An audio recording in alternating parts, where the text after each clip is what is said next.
losing your receivers like you did? Who are some of the guys that are stepping up? All of them. I think this past year for a bunch of those guys, it was, okay, wow, that's how they do it, and look at these older guys, and they're stepping right in and stepping up to the plate and doing a good job.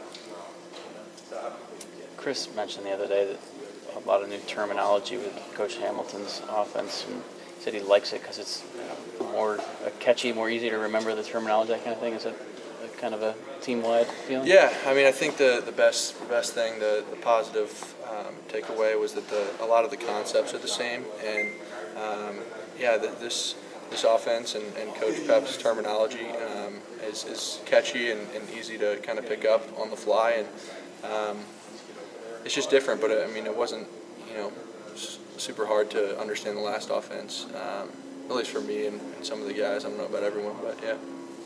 How did a Don Brown defense prepare you last year for what you saw during the year, and then how tough is that? Yeah. With in the QB battle last fall, we were going against, I guess, the best, if not the second best, defense in the country, and the defensive backs were across the board top in the country. So yeah, that prepared me well to come out versus Hawaii, and then throughout the rest of the year, I would always just fall back on, look, if I did this in camp and completed this stuff during camp, why can't I do it this Saturday coming up? So, and that's the same thing for the spring ball. They're reloading, and they've got a bunch of young guys that are extremely talented, and it's good work for us. Pep's worked with a lot of NFL quarterbacks. I think Chad Pennington, Andrew Locke. What kind of credibility does it give him? He comes in here and helps you guys out to have that experience on his resume. Yeah, that's huge to have someone that came from the NFL like Coach Fish did and like Coach Pep just did. I think when you're at Michigan, that's kind of the standard.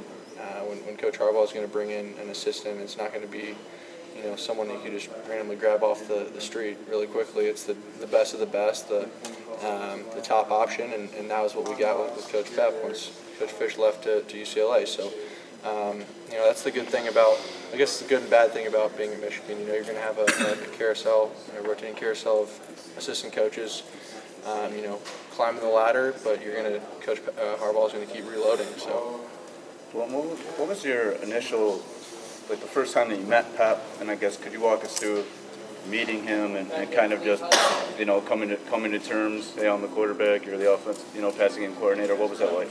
Yeah, I think the first time we met, he shook my hand, and then we went straight to the board, to the whiteboard, and he said, all right, what are you going to do versus this look and this look? And we just jumped right into football, and his big thing was we'll get to know each other, as time goes on, we'll build a good relationship, but right now it's about football, and that's what I love. It's a working relationship first. We're all trying to be the best that we can be, the best coach, the best quarterback, the best players to ultimately succeed in the fall, and then when that time comes to move on to the next level. When you said you wanted to get pushed by the other quarterbacks, is that happening? Are you on your toes, or are they pushing?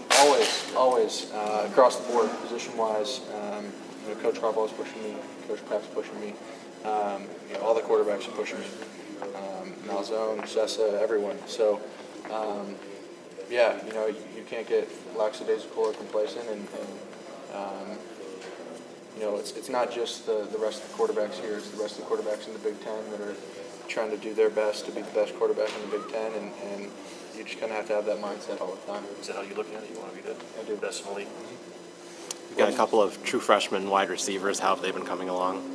Oh yeah, they're doing really well. Tariq and DPJ and those guys to come in just out of high school. I think I said it after the first practice that their prom is coming up, but they just finished practice 7 of Michigan football spring ball. So to be making the plays and being as physical as those two are for two high school kids, it's special. Wilton, speaking of those receivers, do you see a different level of playmaking at all than what you've been used to? No, because I was used to JU and Ron Darbo, and those two guys were very, very special. But